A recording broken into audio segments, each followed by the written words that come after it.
It's such an interesting color. I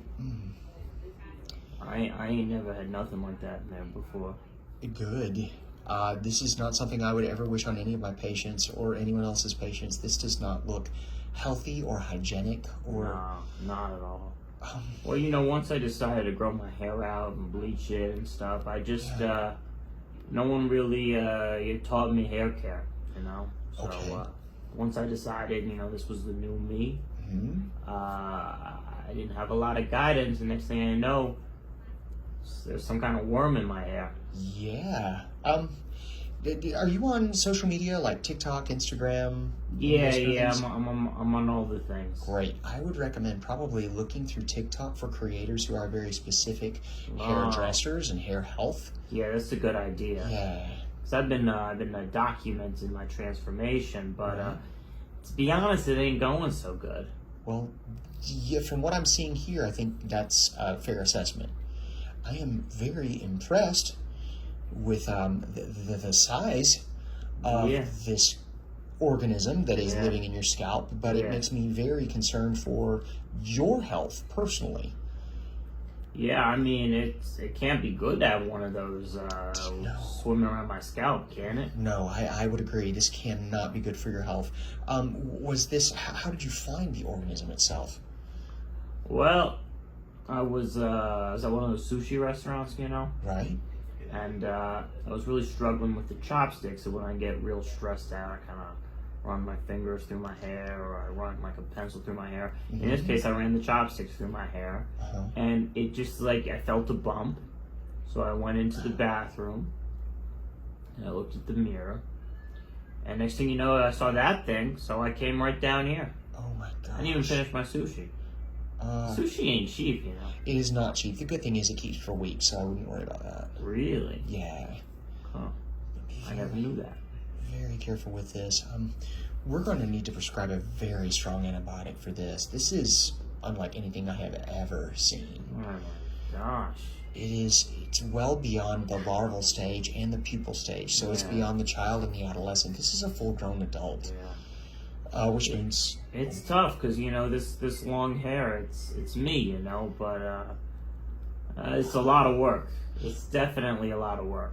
Honestly, it looks great. Like you've taken very good care of the think so? styling. The styling is great. Oh, fantastic! I think the hygiene, like maybe the shampoo, the maintenance, could use a little work because as it stands, it is making a very good environment for growing.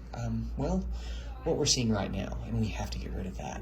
That is not a healthy environment for you, your biome, or any of the others. It's not a good idea. I use this 3-in-1, which is shampoo, conditioner, and body wash all in one. Right. And maybe I should just do a 1-in-1. Do a 1 shampoo bottle, a 1 conditioner bottle. Are you concerned with room in the shower? Is that why you decided to put 3 in 1 bottle, or? Yeah, it just seems like more efficient.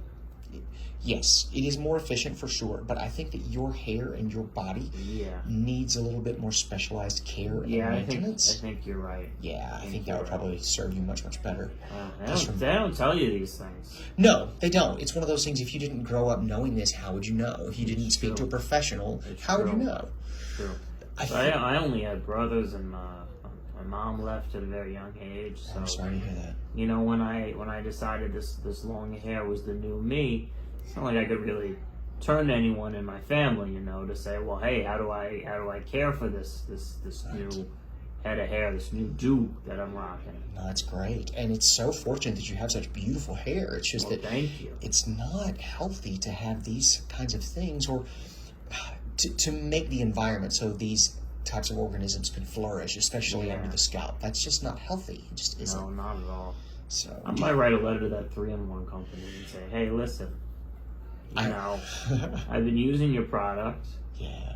And I got this worm in my hair, and my doctor started asking me, hey, what kind of hair care you doing? And I'm putting 2 and 2 together here.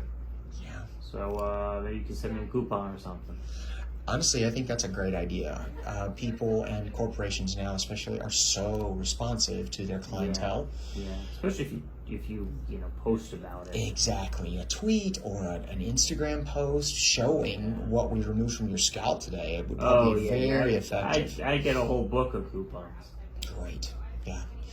But my thought is this: if it's not serving you, and clearly this isn't, I don't know that I would want to get that product any longer, even if it isn't. That's what I was thinking. Yeah. I think that probably going to a very high-end salon and maybe investing in professional grade shampoos or conditioners would be a really good choice. That's a good idea. Yeah. And I saw right next door that looks like there's some kind of salon. Oh, perfect. Seems pretty empty. I mean, he's got these pink chairs and this sort of like tannish yellow wall. I don't know. I think they like film videos in there or something, because I've seen that place on the internet before. Nice. But it's weird stuff that goes on, Yeah. I see like a hairdresser shoplifting, You're right. And what happens is this hairdresser shoplifts, and the security guard is standing right behind her the whole time. And it's like 10 minutes she's shoplifting, and the guy's just standing there waiting for her to see. Yeah. And it's like next thing you know, 10 minutes go by. So I don't know if I want to get my hair done there, Yeah. It's crazy. They do these pranks. Also, they do these pranks at this salon where it's like, it looks like the person's getting their neck cracked, but really it's a prosthetic head. Right. So I don't know. No, I feel like something's going to happen to me if I go to that salon. I have seen all these things you're talking about. And maybe, I wouldn't necessarily get your hair done, like dyed or cut or things like that, but walking in to ask them more about the shampoo situation or conditioner or what kind of professional products they would recommend, you could probably get in pretty quickly and easily to something like that. In and out, not a lot of time for drama, because I understand that. I've seen those videos and I'm like, oh, they're everywhere. I mean, you can't go on the internet and not see those videos. It's true. And I can't look away. They are very entertaining. They're very entertaining. Yeah, I'm entertained. Another thing that I saw at that salon once, this woman came in, she had a big old tattoo on her arm. They put like Vaseline on it or something. Yeah. Like wrapped it in some kind of bandage. Next thing you do, that tattoo came off instantly. I would be very upset if somebody rubbed Vaseline on my tattoo and it went away.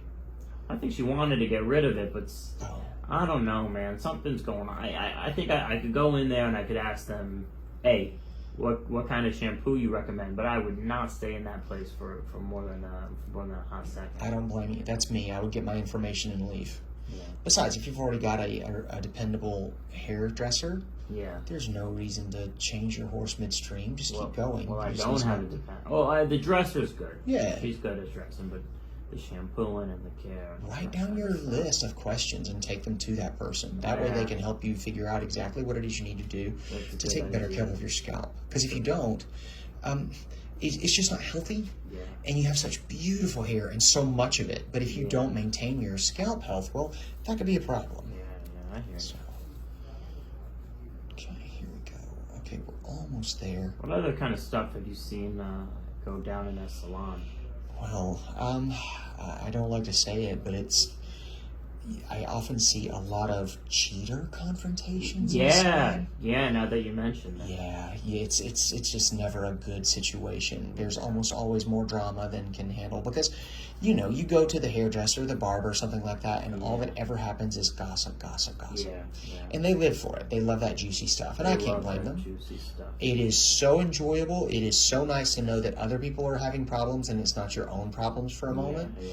It's a relief. It's very entertaining. It is, but also you have to make sure that you focus on your own life to make sure it's interesting enough. You don't have to look to the misery of others for your entertainment. That seems sad.